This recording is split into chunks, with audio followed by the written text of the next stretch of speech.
यस्य स्वयं स्वभावाप्तिरभावे कृत्स्नकर्मणा तस्मै संज्ञानरूपाय नमोस्तु परमात्मने। अनंत ज्ञान स्वरूप परमात्मा को नमस्कार करके मंगलाचरण करते हुए आगे आचार्य कहते हैं। पहली कारिका 17 में भोग उपभोग की बात चली थी।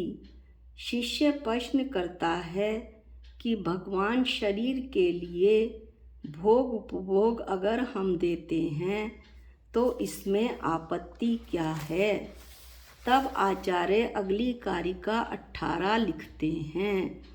भवन्ति प्राप्य यत् संग मशुचिनी शुचिन्यपि सकाये संत तापायस तदर्थम प्रार्थना वृथा। भवन्ति हो जाते हैं, प्राप्य पाकर, यत संग जिसका संयोग, मशुचीनी यहाँ यत संग के साथ माँ आ जाएगा और दूसरी लाइन में अशुचीनी रह जाएगा। तो एक बार पुनः हम देखते हैं। भवन्ति हो जाते हैं, प्राप्य पाकर, यत संगम जिसका संयोग, शुचिनी अपवित्र, शुचिन्यापि पवित्र वस्तु भी। शरीर कैसा है, इसके ऊपर शुद्ध वस्तु लगाओ तो वह वस्तु भी अशुद्ध हो जाती है। किसी के गले में फूल माला पहनाकर उसी फूल माला को दूसरे के गले में नहीं डाला जा सकता। 2 लाइनों का अर्थ यह हुआ कि जिसका संयोग पाकर यानी शरीर का संयोग पाकर पवित्र वस्तु भी अपवित्र हो जाती है। अब तीसरी लाइन का अर्थ सुनिए। स वह काये शरीर संत तापायस हमेशा दुख का कारण है। यह शरीर हमेशा दुखों का कारण है। शरीर से हमेशा दुख ही दुख मिलता है।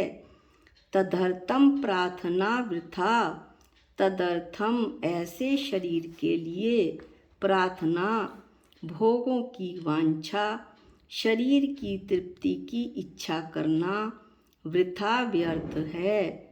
ऐसे शरीर के लिए भोगों की वांछा, शरीर की तृप्ति की इच्छा करना व्यर्थ है। अब इस श्लोक को पुनः एक बार देखते हैं। जिस शरीर का संयोग पाकर पवित्र वस्तु भी अपवित्र हो जाती है।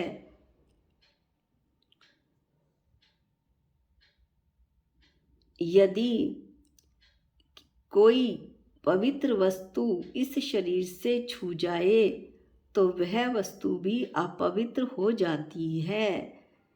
यह शरीर हमेशा दुखों का कारण है। शरीर से हमेशा दुख ही दुख मिलता है। ऐसे शरीर के लिए भोगों की वांछा करना व्यर्थ है। पद अनुवाद सुनिए।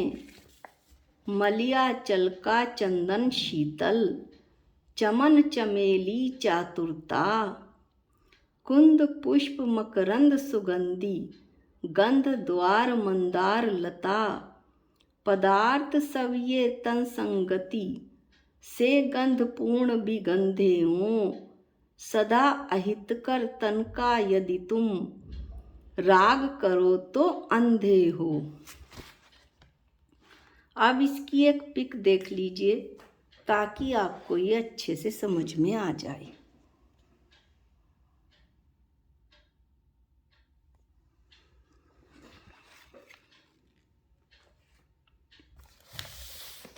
शरीर को पुष्ट करना यह शरीर को भोग उपभोग की सामग्री देना व्यर्थ है। शरीर को पुष्ट करना, शरीर को भोग उपभोग की सामग्री तो दे दो, लेकिन शरीर का स्वरूप तो देखो। यह शरीर कैसा है? कैसा है ये शरीर? 6 ढाला की 5वीं ढाल में अशुचि भावना के अनुसार पल रुधिर राध मल थैली की कस वसा दिते मैली, नव द्वार बहे घिनकारी, अस देह करे किम यारी। पल माने मांस, रुधिर माने रक्त, राध माने पीप, मल माने विष्टा मलमूत्र, कीकस माने हड्डी, वसादिते माने चर्बी, मैली माने अपवित्र। यह जो शरीर है वो मांस, रक्त, रुधिर, मांस, रुधिर, पीप और मलमूत्र की थैली है। हड्डी, चर्बी आदि से अपवित्र है। नवद्वार बहे घिनकारी, जिसमें से 9 दरवाजे बहते हैं जो घृणा और ग्लानि उत्पन्न करने वाले होते हैं। अस देह करे किम यारी, ऐसे शरीर से प्रेम राग कैसे किया जा सकता है? राजा राणा छत्रपति 12 भावना में भी कहा है, दीपे चाम चादर मड़ी, हाड़ पिंजरा दे, भीतर या सम जगत में और नहीं घिन के। ये हड्डी का पिंजड़ा मेरा शरीर खाल से लिपटा होने के कारण चमक रहा है। अंदर से देखने पर इसके सिवाय घिनौना जगत में और कुछ भी नहीं है।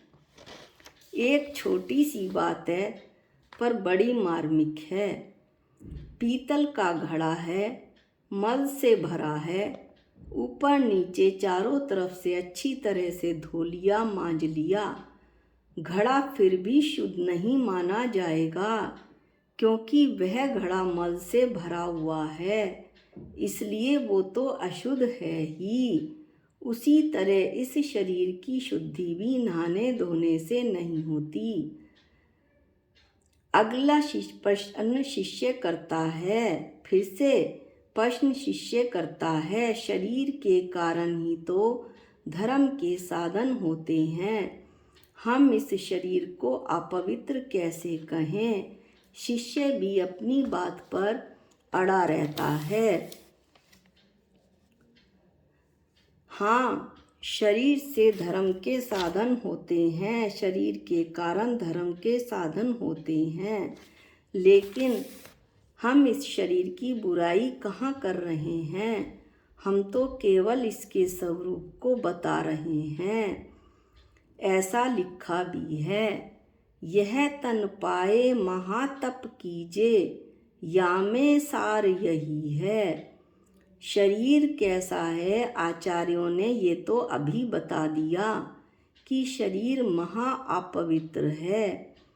जो वस्तु शरीर से छू जाती है वो भी अपवित्र हो जाती है, लेकिन यदि शरीर का उपयोग धार्मिक कार्यों में, व्रत, तप, ध्यान आदि में करें तो हमने इसका सदुपयोग किया और इस मनुष्य पर्याय में रतनत्रय को अपनाकर मोक्ष मार्ग पर बढ़ने का अवसर लें, इस अवसर को प्राप्त करें।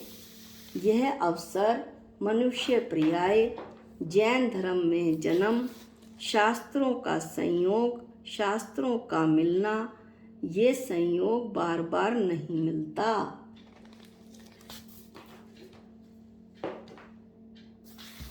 अब शिष्य फिर प्रश्न पूछता है कि ये शरीर का क्या स्वरूप है। अभी आचार्य ने बताया, फिर भी उसका मन नहीं भरा। वो पुनः पूछता है, ये शरीर कैसा है।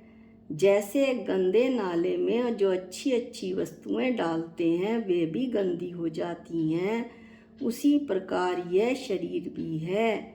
जो भी खाओ, दाल बाटी, चूरमा, गुलाब जामुन, रसमलाई, सब मल रूप में परिणत हो जाता है। एवं इसमें कुछ भी